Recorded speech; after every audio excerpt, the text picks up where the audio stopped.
And it came out back in the 90s, so I win. Okay. Hey guys. We'll look at this. So here we go. It's an hour long. We got an hour before we go do what we need to do today. So yeah, we're gonna look at this real quick. I'm already partially dressed, so we're gonna watch this.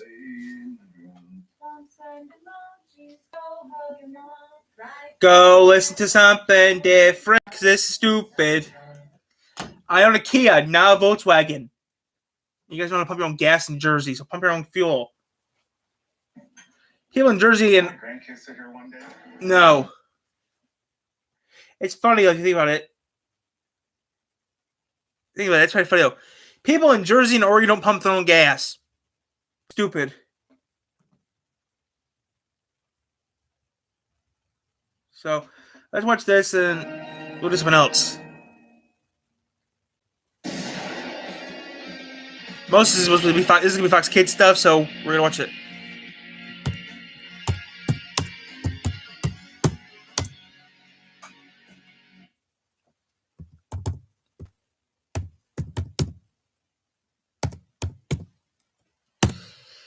It just said Fox Kids is gone. Wow, 30 years ago, Fox Kids started doing. Wow, Fox Kids. They dropped the network. Remember? Okay, so we're gonna see this. See what this is like real quick. And that's it.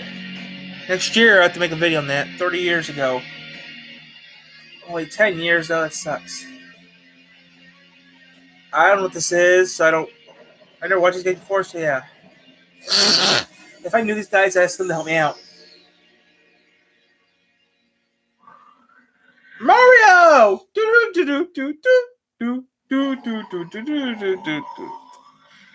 I'm gonna fast forward this because I don't know what this heck. Bobby's World! That was on Fox. She can't sleep. They can't sleep. Wake him up. What the fuck? That's annoying. How loud is this TV up? Bobby World's old. That's fake. Teletubbies? What the hell is this shit? Too excited for your bowl of Lucky Frosted Cocoa Tricks. It's hard to complete. Okay, this seems like shit. I'm not watching this. I thought you guys would be doing something else. I thought you guys would be talking about Saturday morning cartoons. That looks like shit. I will never eat that.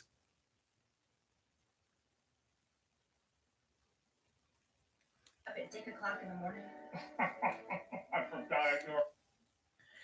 I don't know what the heck this show is, but it already sounds stupid. Just shows the fuck. It used to be a special time for kids. We'd often have friends leave over the night before and then wake up to the majesty of television's Saturday morning cartoons. Each one filled with brain-rotting material, coating us by teeth-rotting material. Unfortunately, TV did its job too well, and the following generation said, let's just have this shit raise our kids 24/7. Thus, every second of every goddamn day. Oh, don't remind me. Cartoons. And they got rid of them years later. Society sucks. Okay, we're not 10 years old. We had Saturday morning cartoons too. We're just wondering why we're here this Saturday. Oh, well, that's because we're paying homage to one of the best in Saturday morning awesomeness, Fox Kids. Oh, Fox Kids was great. In 1990, the then still young Fox network aired its Saturday morning lineup of shows called Fox Kids. It included bumpers, PSAs, catchy songs, and of course, some of the best kids shows Oh, yeah. on TV. Eventually branching out to Monday through Friday as well, Fox Kids lasted Yep. 12 years. An unbelievable Oh, run 12 to years? consider its counter- 19. Oh, I made a mistake here. I didn't know that. I thought it was 1992 tonight. Oh, so it was around for a while longer than I thought. Okay, I was wrong. This I'm going to pin down there. Actually, he did tell the truth, though. I did look online, guys, when I was looking for another story, and my local newspaper actually had the XMI Fox 17 on there.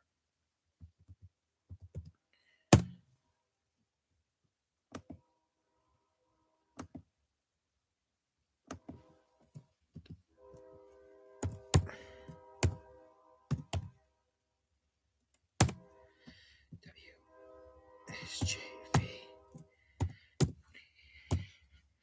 1995.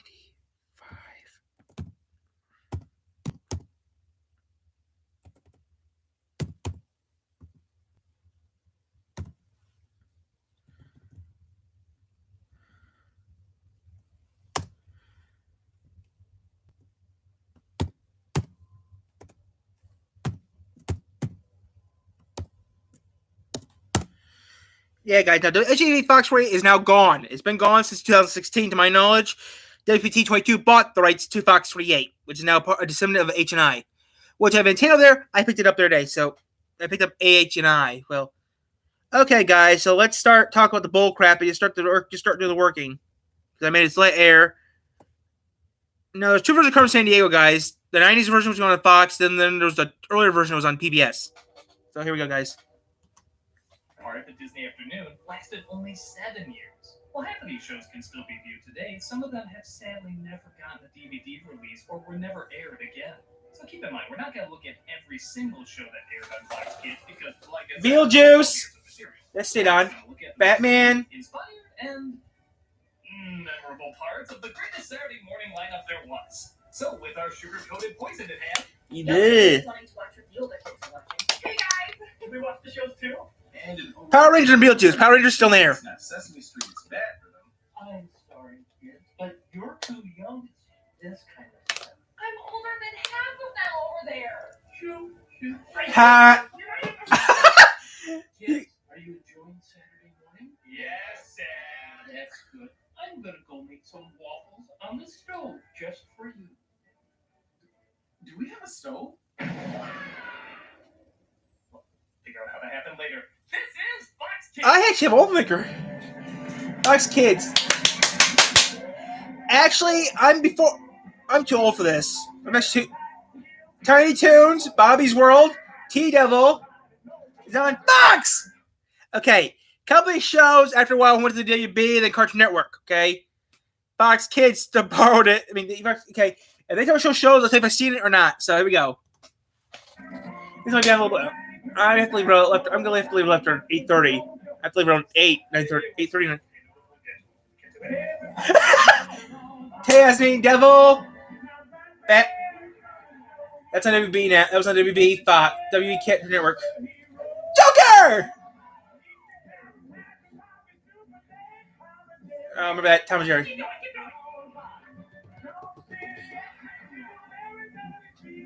Beetlejuice. I actually got cartoons of that. Bobby's World. That's still in the air today. Bobby's World's still in the air. Off and on.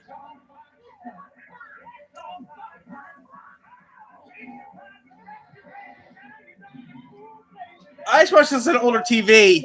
I got downstairs, the old TV knobs. Bobby's World!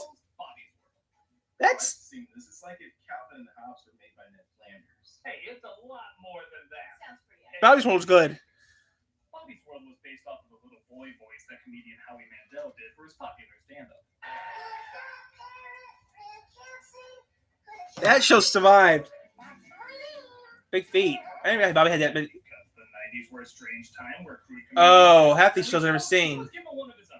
Just look at how awkward he is in the live-action openings. Hi everyone, I'm Howie. Welcome to Bobby's World. And you know what I really hate? Of course you don't, because you don't know me. You know what I hate? Germs! God, I hate germs! Well, certainly aimed at a younger demographic than the other Fox Kids shows, Bobby's World showcased the imagination of a little boy misinterpreting what adults say. Either that or he swallowed all of his mother's NyQuil. Either way, neat. The characters included Howie as his father with the Jew-fro rat-tail haircut. Common 90s were weird. as his mother. And you need to go upstairs and wash your face and hands before we leave for Aunt Rose, don't you know? His older brother representing the 90s trying to kill the 80s, and his older sister representing the 80s refusing to die.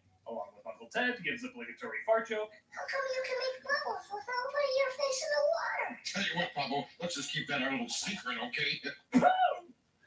Bobby had children's fantasies often based on movies a kid his age wouldn't see yet. Looks like somebody read the kid-friendly version of Die Hard. So, was it any good? It was hypnotizingly unoffensive. It's Like- for little kids, so it's simple but imaginative. It even had possibly the first Saturday morning character to get pregnant, and we actually see her progression throughout the season. Little touches like that make it stand out just enough. Well, I guess kids thought the same thing because it was surprisingly one of Fox's longest running shows. Yeah. And a catchy as hell theme song, and you have a decent start to the Fox Kids lineup. Actually, that survived. I mean, That's cool and all, but how about some more violence? Well, your other network also had Tom and Jerry. Yes! Kids. I retract that yes. Head Droopy! Head Droopy! Come on! Another strange trend. Hey, Droopy! For a while was just making famous characters younger.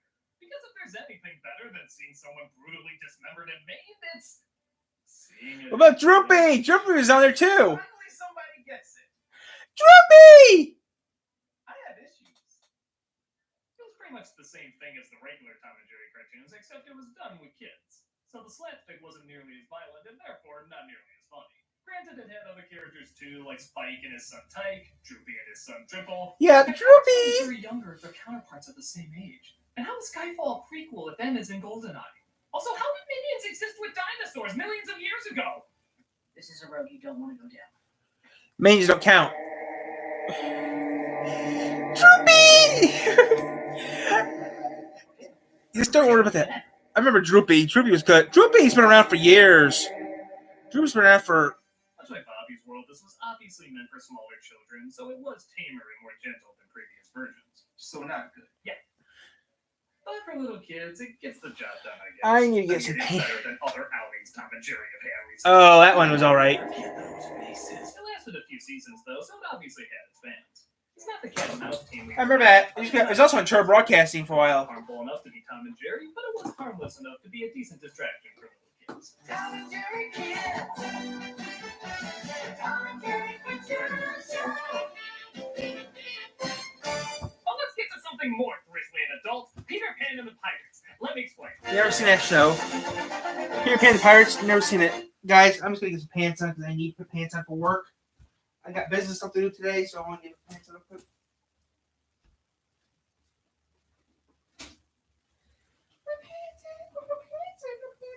Oh, that's my pants stuff. My pants in the dryer. Yeah. Ugh. Oh. Are these your pants or mom's pants? These are mom's. Hell, these are my mama's pants. These are my pants. There's no opening on them. Duh.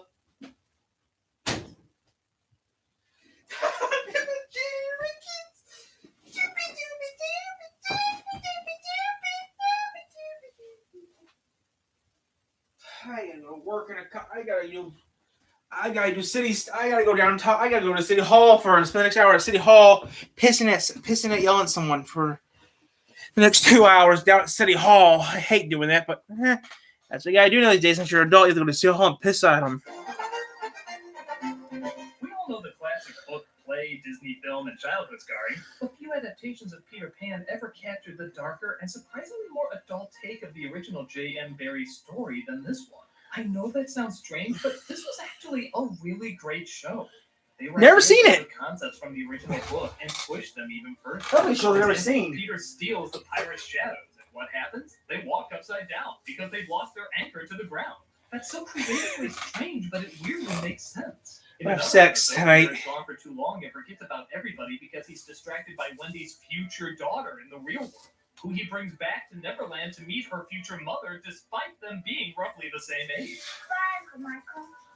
Uncle John. Shut Ush! I learned today that I shall have to leave Neverland sometime. But I'm happy, because when I do, I'm going to have a daughter as wonderful as you. It's super surreal, but it's also surprisingly adult. It's kind of the ending of Return to Neverland, where young Peter meets part two. older Wendy. That's a lot of people's favorite part of that movie, and this show is mostly comprised of scenes like that. The characters all have... But the movie didn't come out yet. With Peter always hungry for mischief. But the movie didn't exist yet. All having distinct character traits, and in my opinion, the best... Okay, two things, guys. Okay, with the original Peter Pan, it came out in the mid '90s. It was a good show. Okay, but when Peter Pan came out, the new Peter Pan came out, Part 2. That was based during World War II. So yeah, it kind of nails down what year Peter Pan was based out of, doesn't it? Captain Hook ever portrayed, played by the only actor who could perfectly portray it. Literally, the first perfect thought that comes into your head is who plays him. Tim Curry. You're goddamn right, Tim Curry! If I must die, I will encounter darkness as a bride and hug it in my arms. This is the first Captain Hook that has dimension to it. Yes, he's an angry screamer and a scoundrel, but he prides himself on being a gentleman and a sophisticated. Oh, actually, the first. He's ready to stab your heart, but the next, he might let you go if you make him laugh with a reading of Shakespeare. Oh, dear Lord, they give you death by inches. No, Shakespeare gives thanks that you aren't here to witness this atrocity. He was an egotist, but still valued his bizarre ethics. It made him both funny and intimidating at the exact same time. And nowhere is the series complexity shown best than in its series finale. Ah. Where Peter decides he does want to grow up, and he starts to wither away into an old man, unaware that he's actually taking Neverland with him. So you could argue Hook was being portrayed even before Hook was doing it. It's surprisingly intense and unbelievably well done. It lasted for only one season, but it resulted in a ton of episodes and had a pretty good life in reruns. I've never seen the show. I actually never seen the show. DVD release of it. If you're able to find it on YouTube or anywhere else, definitely watch as many of them as you can. It's a cannonball of imagination waiting for you. I've never seen it. Never seen it. I've never seen. That's all fine and good, but what about the poor people who demand a series about demonic fruit? Oh, tomatoes! I hate that show. I never seen Kale the Tomatoes. So, because Killer they Tomato? demanded it, Attack of the Killer Tomatoes was given its own cartoon series. Based on the B-movie comedies, it did have some of the original characters like Igor, Tara, that parachute guy, and even John Astin reprising his role as the mad scientist who made the evil vegetables. Fruit. It's 2018. Nobody uses that term anymore. It certainly had the It's 2020. strangeness of the films down, but it didn't have much more beyond that. The plot is similar to the movies in that a mad scientist wants to take over the world with the tomatoes and his failed experiments, Tara and FT, and tomato war veteran Wilbur tries to stop him. He gets help from the main lead, a boy who was not in the movies, and you can clearly see why. He's pretty bland and forgettable, and the animation doesn't do him or any of the other characters any favors. You know you're supposed to stay away from salt. If someone sees you, What is up with this girl? Is the binary code on her neck being hacked? Must blackmail George Clooney with Return of the Killer Tomatoes footage. Yo, zucchini. Look at this scene. She has to lean over to talk to FT, but look how she does it. It's Igor, Dr. Gangrene. What the hell? Is this part of the joke, or is it just poorly animated? The whole show is kind of like this, leaving you with no idea what Never to seen this think or show. what isn't. Even the dialogue, you can't figure out what they're aware of and what they're not. Being a luscious, ripe tomato can be hard on a girl. Whatever you're thinking, erase it from your heads. I had a line about her being saucy, but never mind. I never seen the show. Bizarre awkwardness, I can see this entertaining a few, but for many kids, the most memorable part of the show is the theme song. But goddamn, that's a catchy theme song. That's all I know. The song of the show. I never seen the show on Fox. I don't remember seeing it on Fox. Oh, Fox. Not all the Fox Kids shows started off on Fox Kids. Beetlejuice. A charming story about a dead man who befriends an underage girl he was going to marry. Finally, somebody who gets it. Do I have to worry about you? Beetlejuice. Beetlejuice had only the slightest connection to the movie, which was surprisingly welcomed as it allowed for a lot of wild and inventive designs. Granted, in the movie, everyone looks the way they do because they died that way. Here, I don't know how the shit they were supposed to die to look like this. I don't think Beetlejuice would survive 5 seconds in Heston. I'm glad he's not in Heston Hotel. It had little in terms of plot, but it had a lot in terms of visual and gross out humor. At a time, especially when there wasn't much in terms of dark or macabre cartoons, this one gave us a small but still memorable taste of the enjoyably morbid. I didn't watch all of that. That's much part of it. But it was a fun one. Like I said, I'm not leaving for another half hour, so we're not leaving for a while. But I know what you're thinking. If Beetlejuice got a cartoon, why not Little Shop of Horrors? Because no one was thinking that. Just for that, the plant raps.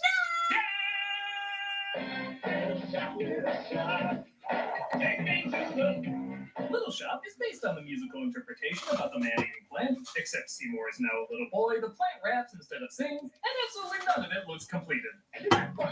What the hell is this? This looks more like the bumpers you see before they go to commercial. You don't give those bumpers enough credit.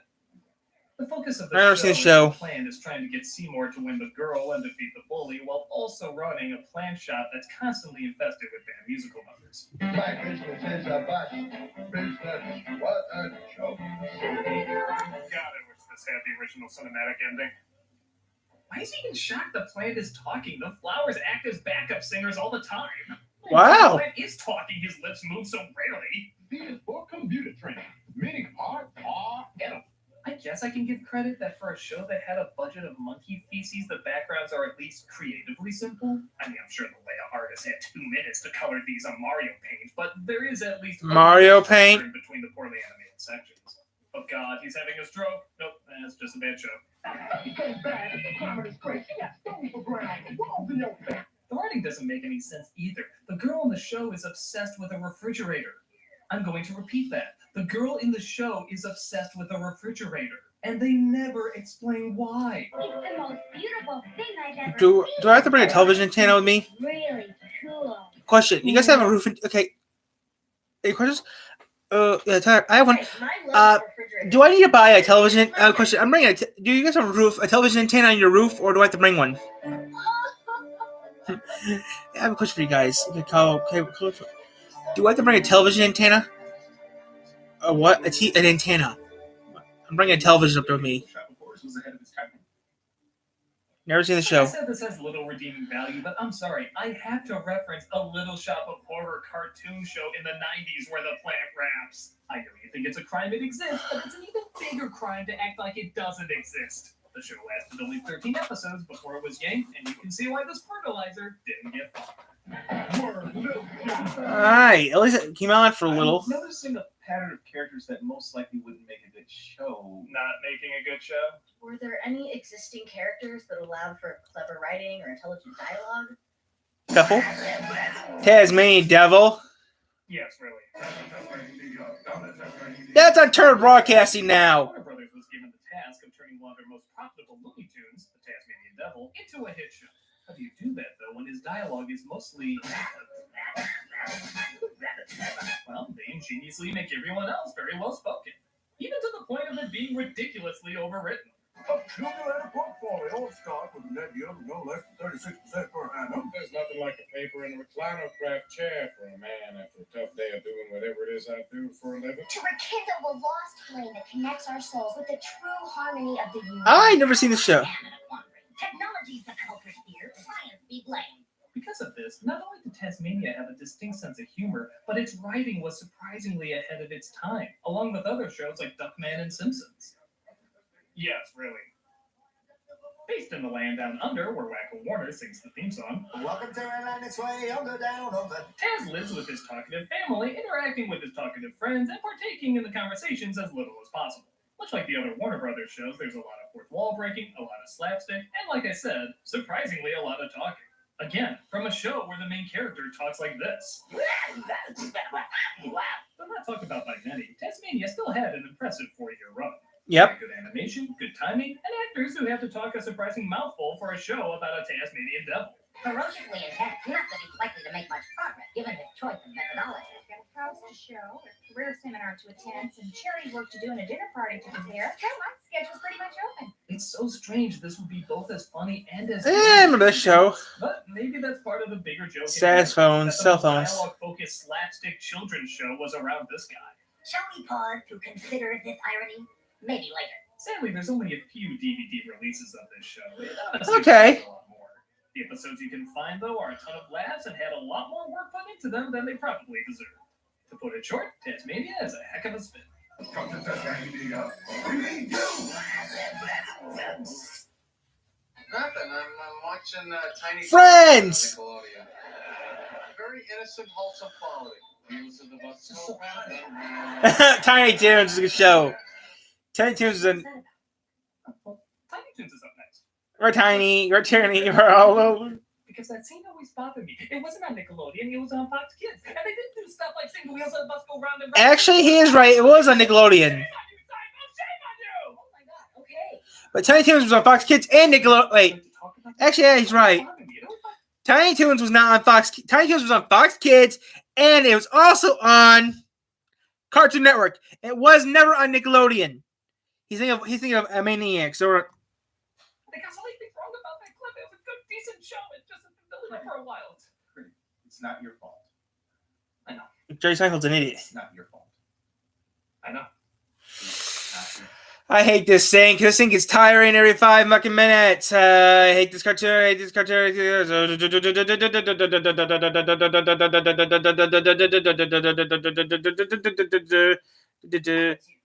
Though having a very successful run in syndication, Fox Kids bought Tiny Toons and ran it from its 3rd season on. It was one of the few shows based on the younger version of popular characters that branched out not only to be successful and funny, but also obtain its own identity over time. Characters like Elmira, Montana Max, and Furball were all very different from their... Elmira is a pain.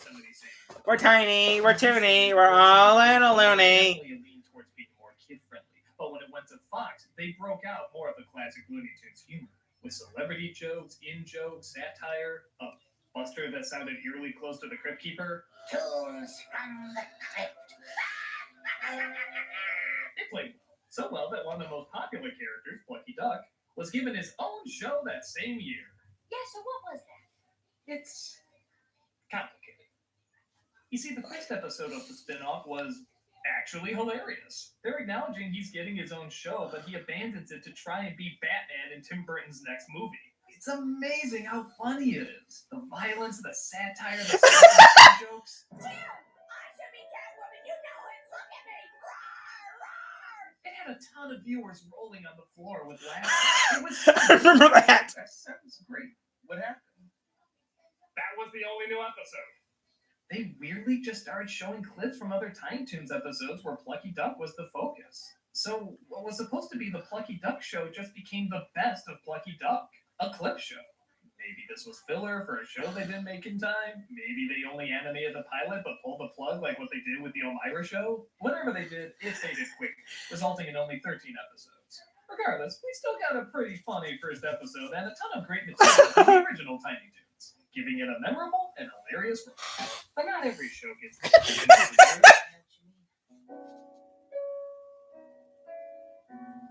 Never seen that show. Never seen that show. That masterful work will have its day. But I was talking about Eek the Cat. Eek the Cat. Gen X! Never seen it. Never seen Eek the Cat. In a world filled with Ren and Stimpy knockoffs, Eek the Cat Oh. was absolutely one of the first. Not just like those other shows, it had a similar style, but still its own hilarious identity. The opening sums it up perfectly. He has a dream about helping someone, wakes up to reality, and everything tries to kill him. That's basically the plot of every episode. The world is trying to punish him for all the good deeds he does. But nevertheless, Eek is always kind and optimistic, always helping people no matter what's thrown at him. It never hurts to help. And indeed, a lot of strange things are thrown at him. It's a world where snacks can blow up in your head. A cereal that pops in your head, not in your hand. Cuddly bears are greeted with machine guns. What the fuck? And Ross Perot was commander-in-chief. Back when that was the craziest person who could be president. There was a mean-spirited creativity. Yeah, Trump's president. Trump was president. By just how gentle and helping Eek is. Hey, no swimming for an hour after you eat. You don't want to get a cramp. No matter what, he always wanted to help, even if it meant getting pummeled. Well, at least the beautiful planet of Earth has been spared, and those bad aliens will never do such bad things again, and someone will be here to give me soon. I'm just sure of it. Hell, the biggest curse word he ever used was kumbaya. Kumbaya, wait! Granted, as the show went on, they seemed to run out of ideas, so they started putting him in several movie parodies. They were fine, I guess, but it was a little odd, even for this show. To make things even stranger, the time slot was suddenly being shared with another show. Suddenly it was called Eekstravaganza, and half the running time was dedicated to thunder lizards, a series about dinosaurs who were trying to wipe out a new species called man. At the moment, there's only 2 of them, and they're constantly screwing up trying to evolve. I invented this. I call it a washing machine. I figured it out. The fire washes things, okay? Watch. These guys are like the prototype for SpongeBob and Squidward, except the sexual tension might be a little greater with them. When does the hurt stop? The show was pretty funny, but not as good as Eek. Nobody minded too much that the shows were cut in half, as we still got our daily dose of strange, and the show had a good run of 5 seasons. Sadly, again, though, there's no DVD release, hence the watermark. With the rise of even more surreal humor and internet culture, this really should be more available to the public. It was mean, violent, cruel, relentless, yet funny enough, had a good heart at the center of it. Eek definitely needs to make a comeback, and hopefully somebody out there can make it happen in the future. I thought they did. I mean, if you find tapes of it, you're lucky. Other stuff for dog lovers too.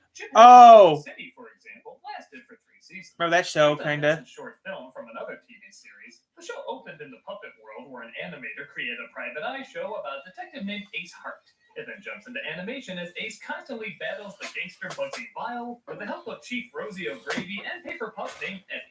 As you'd imagine, there's a lot of dog puns in this, which is usually annoying, but after a while, there's so many of them, you're kind of floored so many could exist. I did some sniffing around, trying to get a leg up in the case. Outlaw brand beef biscuits. Bernard said Bernard.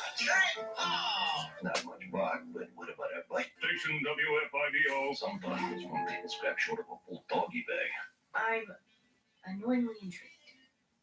Like many Johansson projects, there's a charm in how kid-friendly it wants to be. For example, the animator hates violence, so guns are usually replaced with rolled-up newspapers. And when guns do eventually make their way in, he switches it out for a senseless showdown.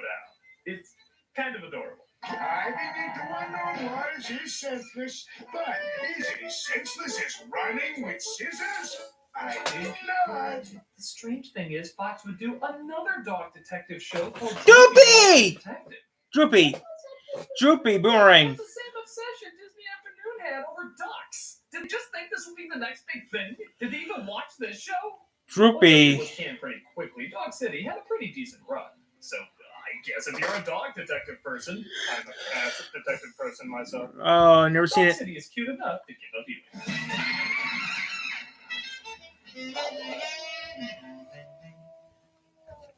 You know, critic, I gotta admit, these shows are fine, but they're not really mind-blowing. Yeah, where's the really cool stuff? Well, over the next 3 years, Fox Kids would have their highlights. They would give us the most incredible, awesome, They did before they killed shows any kid's ever seen at the time. Batman. Dad, stop butting in! I'm just trying to help. You're embarrassing me in front of Oh, stupid. Hello, 911. I need help. I love you so. My head hurts. My head hurts. I didn't quite hear that. I don't care. I don't care. I hate this part. I never had friends, so I never had to worry about that. I never had friends at school. It's weird how Tyler never came over. My friends think I'm not even around. Actually, when I was younger, I was never even around. I just stayed home. I didn't go nowhere. I just watched TV, went home, and took off. So even though Fox Kids was growing, it still wasn't the dominant force in Saturday morning or kid shows. You kidding me? There's no censor. Fox Kid.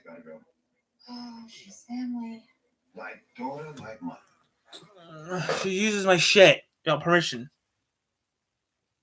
But year 3 is when all of that started to change. The Fox tick. Kids expanded from Saturday morning to weekday afternoons, which was a risky and expensive move.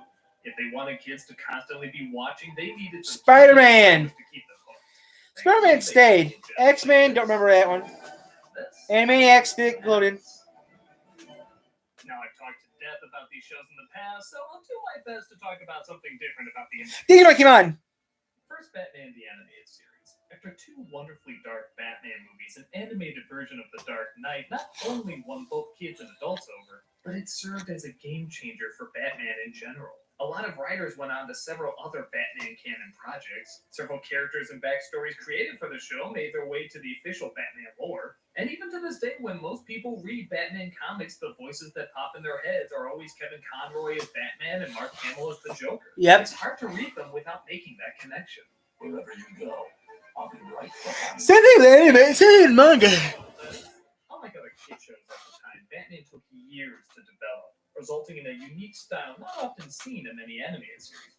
The backgrounds always started off on black paper to keep the dark environment of the show consistent. The characters and buildings had an Art Deco style as opposed to a pulp comic style like all the other shows. And the atmosphere in general was more adult, allowing for quieter moments, slower pacing, and more realistic acting.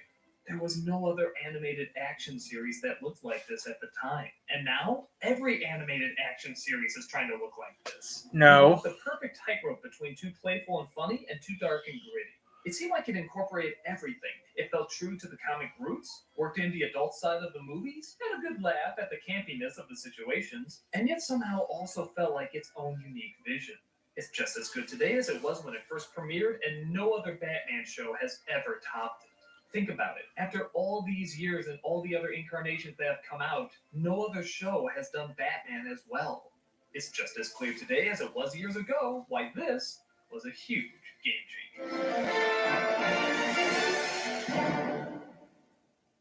But Warner Brothers was breaking new ground with another game changer.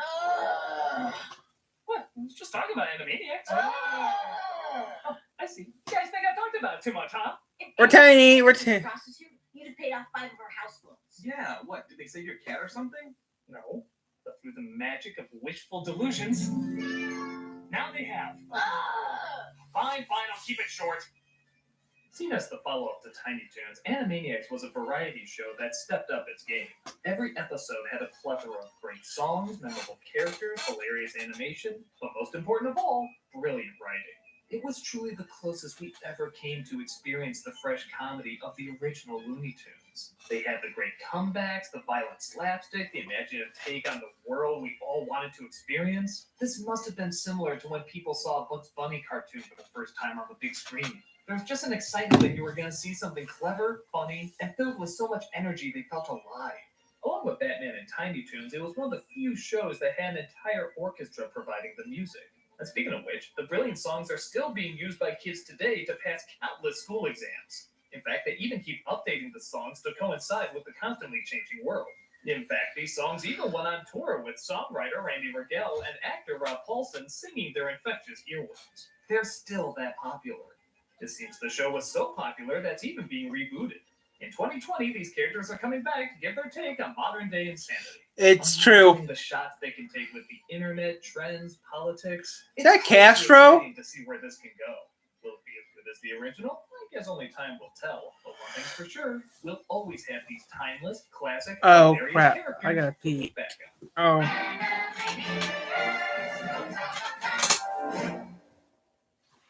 Now on to a show I know I've barely talked about, X-Men.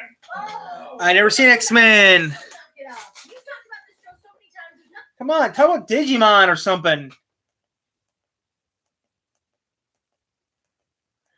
We'll skip X-Men because X-Men is something I'm not really into.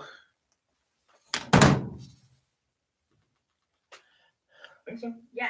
One that still makes like a butt ton of money even today. There's no other hit shows at that time. Power Rangers! Power Rangers, still there. Might have been another teeny incy-wincy hit of a show called Mighty Morphin Power Rangers.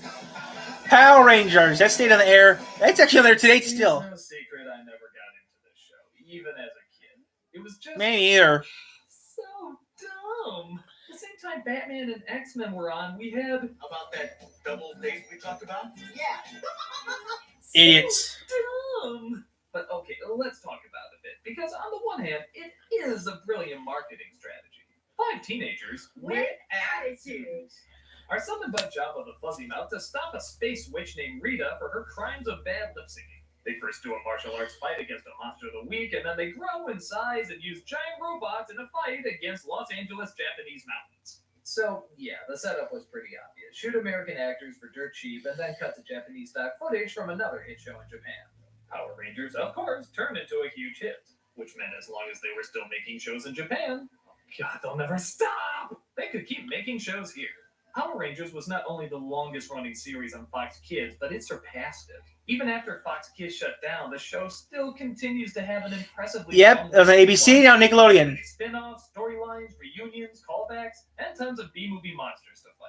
Even Nickelodeon. I really wanted to like this show because, hey, martial arts, giant robots, killer monsters, that can be some fun shit. But Guess you finally flipped over me. so dumb. It was clearly past my time and not for me, but that doesn't mean they didn't tap into something that excited a shit ton of kids. And some very disturbed adults years later. Power Rangers, whether you like it or not, was, and still is, an impressive spectacle. But it wouldn't be the 90s unless we forcibly had to teach you shit. Carmen San Diego. I remember seeing on Fox Kids in the morning. Fox in the mornings with the news. Were better at it than others. Like Where on Earth is Carmen San Diego. Rockapella. Nope. This was a different kind of Carmen San Diego, one that was on a kid's computer game that tried to educate you. That's exactly what Carmen San Diego is. Okay, maybe not that. The on-screen player always had to pick 2 characters to go after Carmen, and he always picked the sister and brother duo, Ivy and Zach. Oh, God. Tell me he didn't ship them? It's a kid who's always at his computer. So problem. Hello, player. Thanks for picking me. Yeah, Pilot. that sounds weird. There's a freaky-ass chief who seemed to be a mix between Max Headroom and Genie. Ivy, you simply must learn to accessorize! Regrettably so. And the duo had to chase Carmen around the world to get back the famous monuments that they'll inevitably homeschool us about. Okay, listen up, gumshoes. You'll be heading to Holland. It's the home of wooden shoes, tulips, and the world famous windmills. On the one hand, this doesn't work as well as the game show because the investment came from having to know the information to get further. Here, the show just kind of comes to a halt to teach you something. He used bold colors and violent brushstrokes, often slashing at the canvas as he painted. On the other hand, though, it did have a story to each one, and Carmen herself was just as stylish and cool a villain as you would want her to be. In fact, a lot of the time, she would leave the clues on purpose because she loved the thrill of the chase. At first, I thought this was kind of lame, but then the more I thought about it, how clumsy is Carmen in the other versions to always leave something behind? Here, she's at least owning up to her stupidity. The show lasted a good while with 4 seasons, and even though the education 94 to 90. it was still cool seeing the Queen of Thieves do what she does. This is until 2005. 5-6. It was until like 2006, 2007. Turned Fox till like 2007. Fox 17. Hey kid, what's more awkward than movie Spider-Man? Other movie Spider-Man? And? Cartoon Spider-Man? And? Other cartoon Spider-Man? Yes! Spider-Man stayed on until 2014 when they canned. Doing a crossover with them later. Spider-Man tried capturing the same complex characters and ideas their other hit Marvel show had. Did they? It's complicated. No. Spider-Man was great if you want the experience. I don't think I'm gonna watch all this. I think I'm gonna get all some of this stuff soon. TV series. It might have been surprisingly over-ambitious, as every second it's either explaining what's going on, explaining the emotions, I need to find explaining the monologue. It could never take a break. Then we have to assemble those of us who are left and go protect the site of the Doomsday Complex. You've been witnessing a part of this country's history. After seeing the beacon, we always assemble here. Wrap up in a map to remember where this building was. How do they imagine? Oh my god, breathe! You guys are going faster than the dialogue in the social network. CG City wasn't a bad idea at the time, but now it just sticks out like a sore thumb. Hey, come on. Instances, the CG City? That's not bad. This just looks like he's swinging into a screensaver. But those are just little details. Maybe it could still work if Come on. 90s was alright with it. Come on. Computer generation in the 90s was good. Looks like I was mistaken. Oh.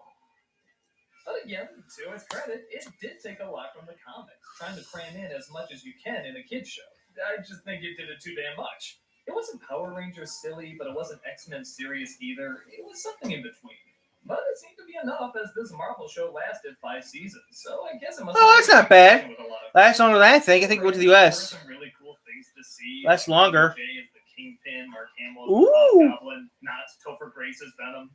And to think, we thought this would be the greatest Marvel team-up we would ever see on any screen. Lightning strike again! The power of web shooters get real sticky. Sure. These days it sounds a little corny.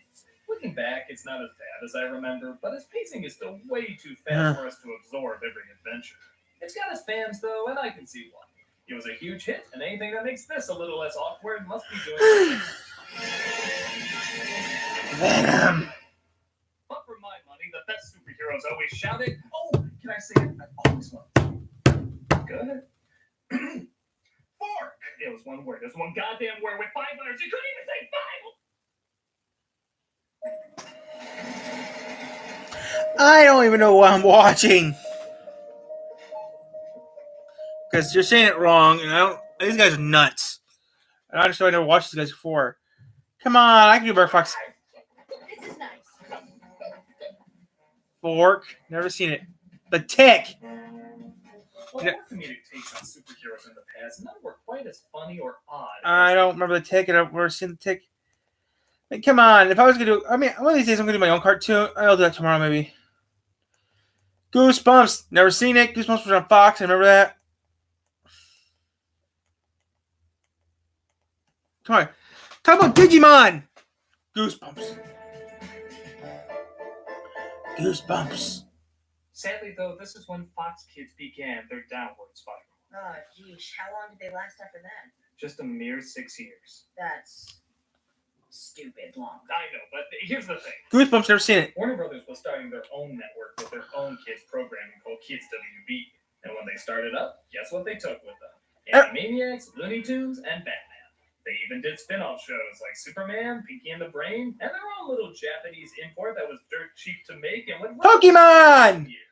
In fact, even the first Animaniacs episode on Kids WB was a parody of Fox's biggest show, Power Rangers. Hey, what's wrong with your mouth? It's all fuzzy.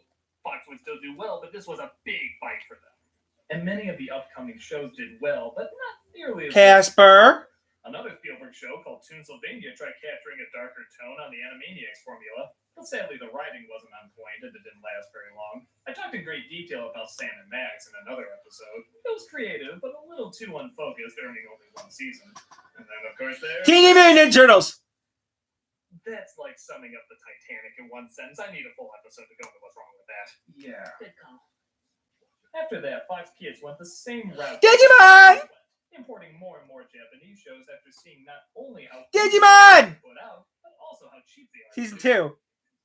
And sadly, I stopped watching after that. If we were going to go into this in more detail, we would need people that actually grew up watching this. Okay, go ahead. Oh, this would be funny as fuck. Hey kids, remember this incredible writing? A lot of fish. They made a show out of it. Oh, gosh! Oh, this would be funny. I gotta leave soon. Godzilla? Never seen it. Godzilla the series was a direct continuation of the 1998 Godzilla movie. It featured some actors from the film lending their voices to reprise their roles, including Bart Simpson. I don't remember that show. I never watched Godzilla. Wasn't one of them, but his character, what? Nick Totopoulos. Totopoulos. It's great, haha. Did return. The only surviving offspring of the Godzilla that attacked New York in the movie imprinted onto Nick as its parents, and thus they used him as a government-sponsored Pokemon to fight other giant monsters. That's so stupid, I'm surprised it wasn't in the 98 film. So am I.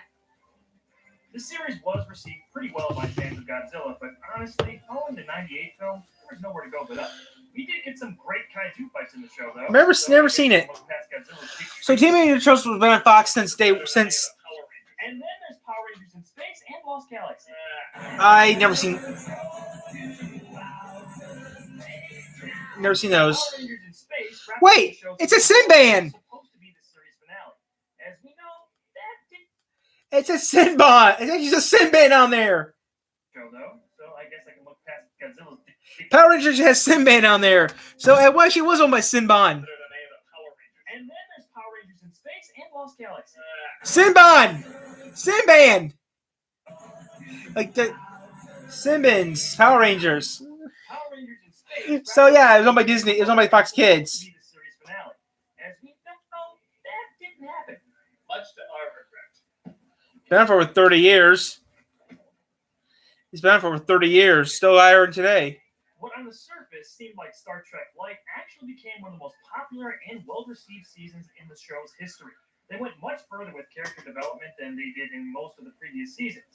There were decently deep arcs for a kid's show that featured the Red Ranger's long-lost sister being brainwashed as the Power Rangers' main enemy and even more multi-dimensional villains. There's plenty more to talk about with this season, which finished the Zordon era and ended up saving the franchise. But some of you may just know it for their crossover with the Teenage Mutant Ninja Turtles. Never seen it. Manga. Never seen that. Hey, we have a deal. No next mutation unless he's fully being tortured. It's okay, just the mention of the idea hurts me. The next season, Power Rangers Lost Galaxy Sinbad. the outer space theme, but began a new phase in the PR legacy. Starting here, every season introduced a new cast with new powers, Zords, etc., and that became the status quo for the series moving forward. Saban's big plan to get this phase going? Sword in the Stone in Space. Woo? Actually, this season was pretty good. I enjoyed it. But I know what you're thinking. Those shows needed a lot more Ryan Gosling as young Hercules. It's actually amazing how much we weren't thinking that. Well, Fox Kids was. I was thinking that. Fox Kids. Remember that show? Young Hercules? Never seen it. There was a spin-off of the Kevin Sorbo show starring a young Ryan Gosling. I always speculated this was just another Goosebumps episode he was in. It is scary enough. What else do you need to know about this show?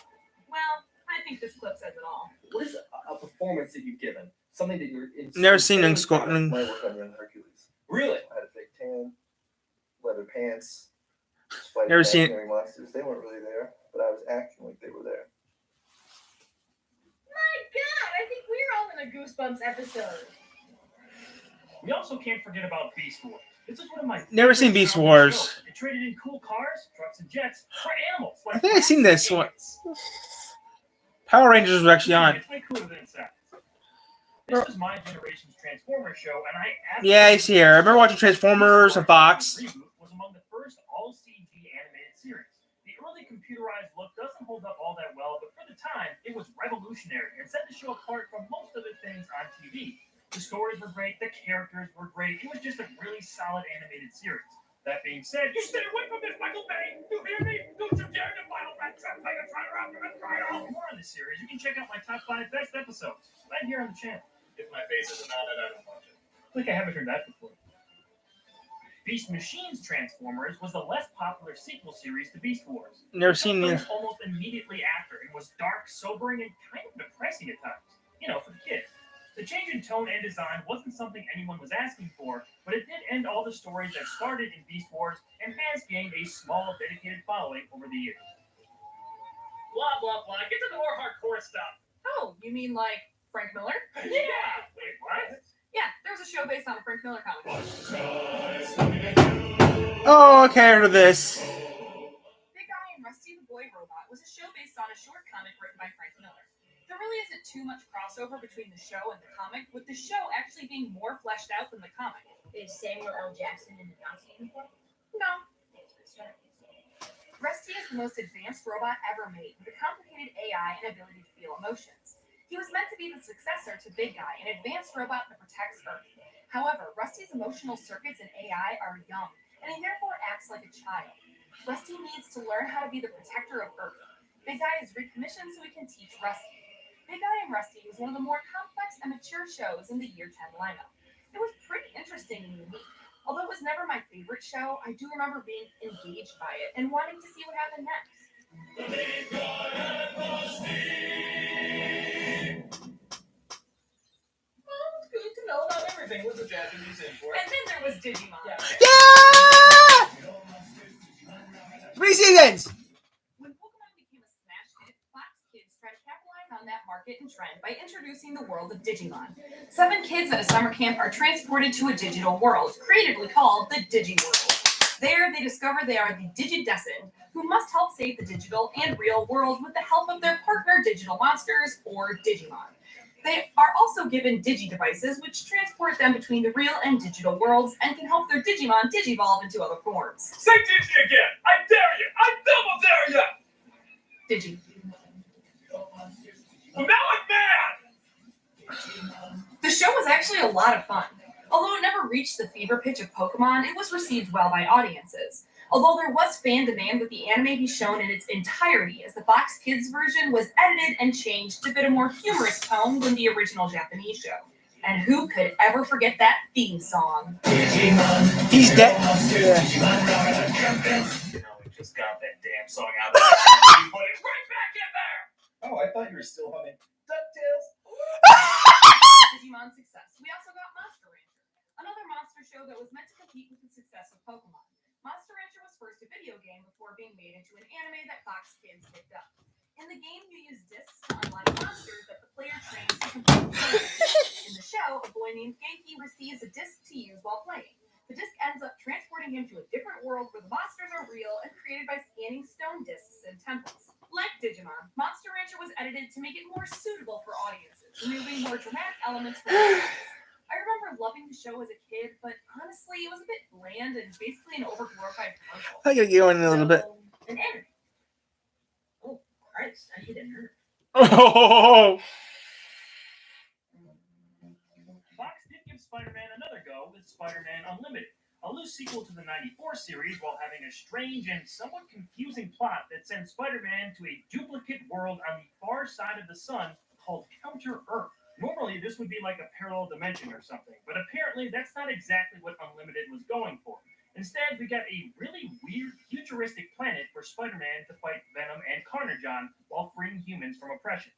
Wow, this is making his deal with the devil almost sound Due to legal issues, this series couldn't draw from any of the decades of source material that came before it, or even use the standard Spider-Man suit for most of its run. There have been some awesome designs for alternate spider suits made over the years, but a web cape? Unique, to say the least. The opening theme sounds like it's trying to be Batman Beyond, but comes off like it's goofy clubbing cousin. Like loving a seal. I get that Spider-Man the Animated Series is an insanely tough act to follow, but Spider-Man Unlimited was a mess from the beginning, both behind and on the screen, that is best skipped over by fans of the webhead. I agree with that. And then there's Angela Anaconda. My name is Oh shit! That show was horrible.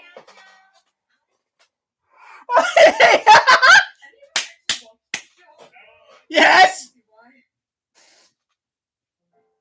By year 12, Fox Kids was losing momentum and pulled back weekday scheduling to only Saturday mornings. By then, the writing must have been on the wall. I'm gonna rewind this real quick. Both behind and on Angela Anaconda gave you a headache back then. It survived. It survived. Over by fans of the webhead. I'm good. And then there's Angela Anaconda. I remember the show. It did a pit.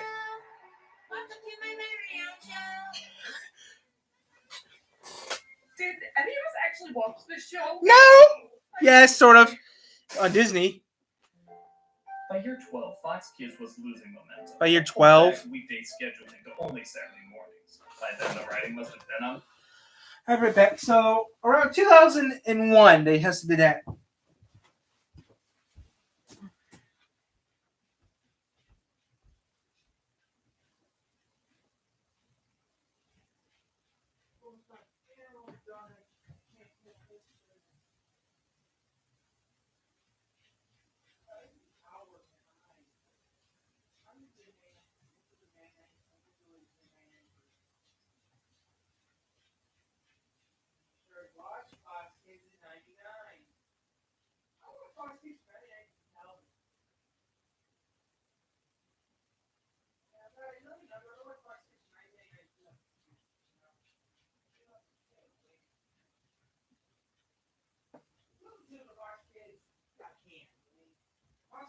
Show it should have stayed in the air, but you never know. Good things all die.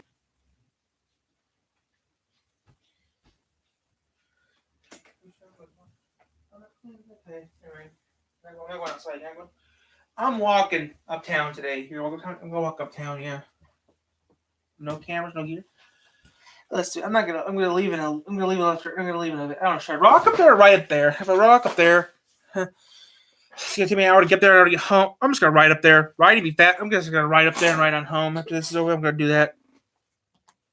The wall because the following year, Fox Kids stopped airing programs and never returned.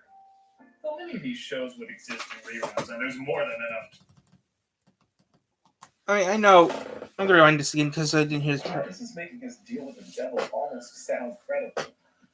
Due to legal issues, this series couldn't draw from any of the decades of source material that came before it, or even use the standard Spider-Man suit for most of its run. There have been some awesome designs for alternate spider suits made over. Yeah, 2002 is where I got canned. Unique, to say the least.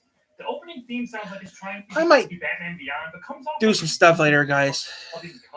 Like loving a seal, I think you mean. I get that Spider-Man the Animated Series is an insanely tough act to follow, but Spider-Man Unlimited was a mess from the beginning, both behind and on the screen, that is best skipped over by fans of the web. And then there's Angela Anaconda. My name is I watched that off and on. Oh, I'm gonna sue by them making. Did any of us actually watch this show? No. I can see why.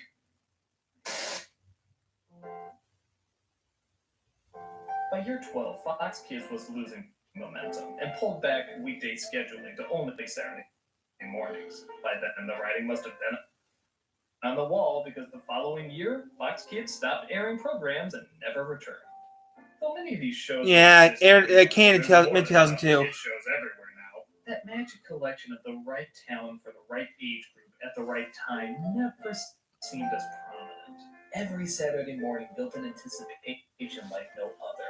Every visit home from school revved up excitement every kid could feel. For a pretty awesome time in our childhoods, we had a cool clubhouse that lived in our TV.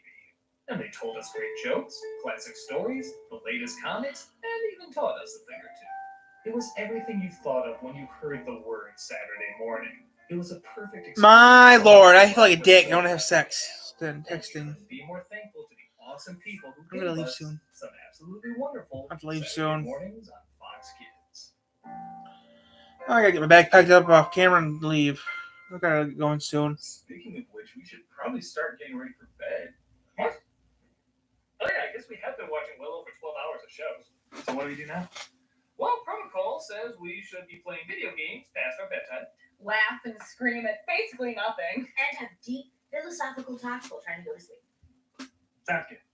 Oh my god, duck season is the best. Shoot the dog! Yeah.